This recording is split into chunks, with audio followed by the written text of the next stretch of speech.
Seja bem-vindo, eu sou Mário Sobral e o Jornal Segurito já está no ar. E hoje vamos falar sobre cadeiras, essa história de cadeiras ergonômicas. Será que existe cadeiras ergonômicas? Na minha opinião, não. Existem cadeiras que não são ergonômicas, até eu concordo.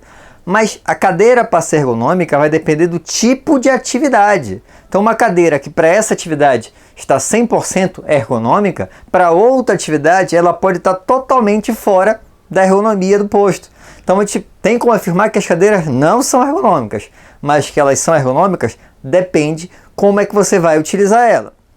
Em relação a cadeiras, eu peguei aqui alguns itens da legislação, né? Então bora ver o que está escrito lá na CLT, no capítulo 5 da CLT. No artigo 199 fala o seguinte, ó: será obrigatória a colocação de assentos que assegurem postura correta ao trabalhador, capazes de evitar posições incômodas ou forçadas, sempre que a execução da tarefa exija que trabalhe sentado.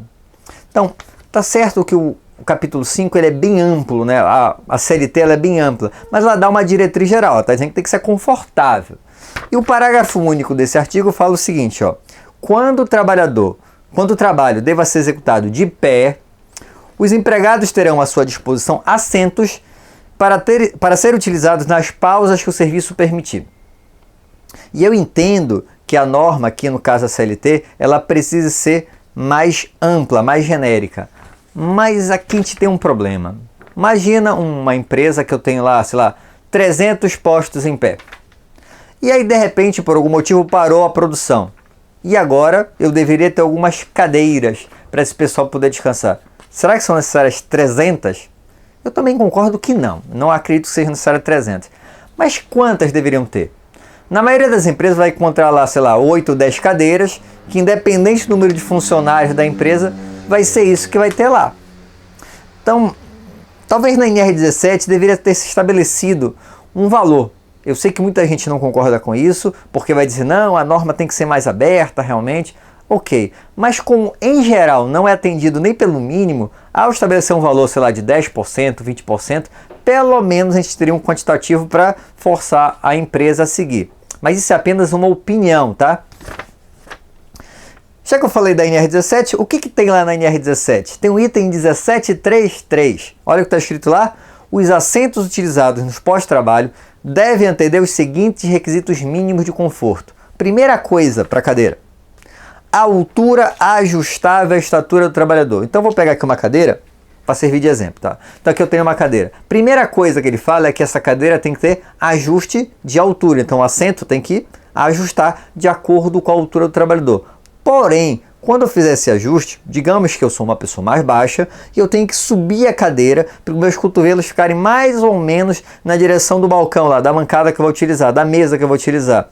Quando eu faço isso, meus pés ficam pendurados, porque eu sou muito baixo. Então eu preciso de um apoio para os pés. O problema desse apoio para os pés é que às vezes a pessoa coloca só uma barra de ferro para o cara apoiar o pé. Isso não é apoio para o pé, isso é puleiro. Um apoio para o pé tem que ser uma plataforma mesmo, um local que dê para colocar o pé completo, ok? E de preferência, lógico que tem ajuste de altura também. Tá? Então, além do ajuste de altura que está escrito na norma para o assento, não está escrito lá, mas seria interessante também ajuste de altura para o encosto. Esse encosto aqui também deveria ser com ajuste. E também não está escrito lá, mas para os braços da cadeira, quando a cadeira tiver braço, também era interessante que houvesse ajuste para os braços da cadeira também. Segundo item, bora lá. Características de pouca ou nenhuma conformação na base do assento. O que significa isso? Percebe que esse assento aqui não tem nenhuma forma. Você já deve ter visto cadeiras, por exemplo, em ônibus geralmente, eu não sei como é na sua cidade, mas às vezes tem a forma da perna da pessoa. Isso tem uma desvantagem. Por quê? Porque nem todo mundo vai se encaixar perfeitamente ali. Acaba restringindo um pouquinho o movimento de outros trabalhadores. Então ele está dizendo aqui, ó, pouca ou nenhuma forma. Além disso, em relação ao assento, não está escrito na norma, mas é interessante tomar cuidado também com a densidade da espuma desse assento. Como é feito em muitas cadeiras, se pega lá uma almofada, se encapa e está pronto o assento. Não pode ser assim. Essa cadeira em geral vai ser até um pouco mais barata. Mas o que eu deveria fazer? Teria que ter espuma injetada, então vai ser uma determinada pressão. E qual a vantagem de ser espuma injetada? Quando eu sentar, essa espuma não vai virar papel com 1, 2, 3 meses utilizando ele. Ele vai aguentar mais tempo e vai distribuir o esforço do meu peso sobre a cadeira. Ok? Outro item que está lá na norma. Borda frontal arredondada. Então olha aqui, ó. A borda da cadeira, ela tem que ser arredondada. E por quê? Imagina que fosse canto vivo. Por exemplo, quando eu estudava na escola ainda, o que acontecia no primeiro grau, eu estudava em cadeira que era canto vivo. Ficava marcando ali minha perna. Havia uma compressão mecânica que dificultava a circulação do sangue.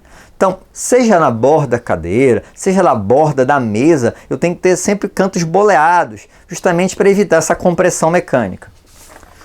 E o item seguinte, encosto com forma levemente adaptada ao corpo para a proteção da região lombar.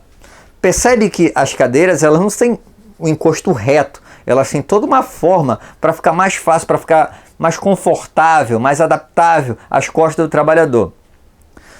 Um item que também não está na norma, mas é interessante entender, é que se fosse possível, era interessante eu ter ajuste na inclinação do encosto. Tá?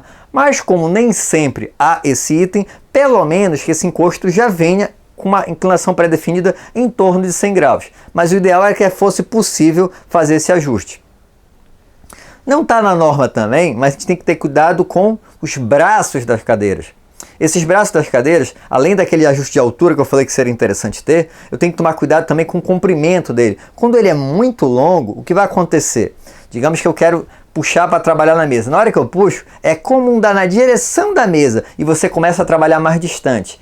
Aí o que você faz às vezes, você baixa a cadeira. Na hora que você baixa a cadeira para esse braço passar por baixo e você se aproximar, você começa a trabalhar assim. Porque você não tem onde apoiar e a cadeira ficou muito baixa para você.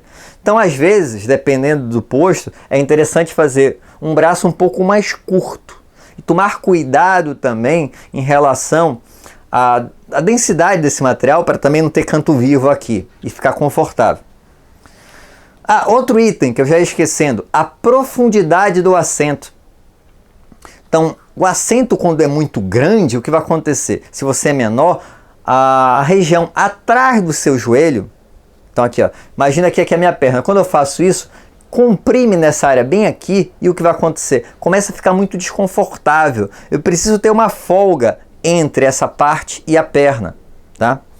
Então todos esses itens eu deveria tomar cuidado em relação à cadeira. E para finalizar, os pés da cadeira, né? Quando é com rodízio, 5 pezinhos aqui, 5 apoios, e esse rodízio geralmente ele vai ser macio, mas se ele for muito macio, qualquer coisa a cadeira começa a andar. Então, ou ter uma trava, ou que ele não seja tão macio assim. E eu já falei para vocês que todo vídeo tem a indicação do livro. E hoje o livro é esse aqui, acho que eu nunca indiquei ele. Ergonomia, Projeto e Produção, editora Edgar Brush e Tiro e Ida. É um clássico na área de ergonomia. Já tem uma edição mais atualizada, ok? Então, deixa eu ler aqui. Postura dos digitadores. Durante muito tempo, recomendou-se que os digitadores assumissem uma posição ereta, com pernas e coxas e tronco fazendo 90 graus, ou seja, sentando todo reto. Contudo, pesquisadores da área, Grandjean entre outros, afirmam que isso não tem justificativas fisiológicas ou ortopédicas. Observando as pessoas em condições reais de trabalho e digitação, verificou-se que apenas uma pequena parcela delas assume a postura ereta. Constatou-se que os digitadores preferem posições inclinadas, mais relaxadas, que se assemelham à de uma pessoa dirigindo um carro, sendo, portanto, diferente daquelas posturas geralmente adotadas em escritórios que são mais eretas. Portanto, as cadeiras para uso em pós-trabalhos com computadores devem ter um encosto com inclinação regulável entre 90 e 120 graus. Espero que tenham gostado. Se gostaram, já sabe, né? Curte, compartilha, manda para os amigos. Me ajuda a divulgar essa informação que eu faço gratuitamente toda semana para você. E se ficou com alguma dúvida, coloca aí nos comentários ou manda um e-mail para sobralj@hotmail.com. E dá uma ouvida também no Segura Itemcast. Eu estou agora com uma série de áudios sobre indicações de livros de profissionais da área de segurança. Um abraço e até o próximo programa.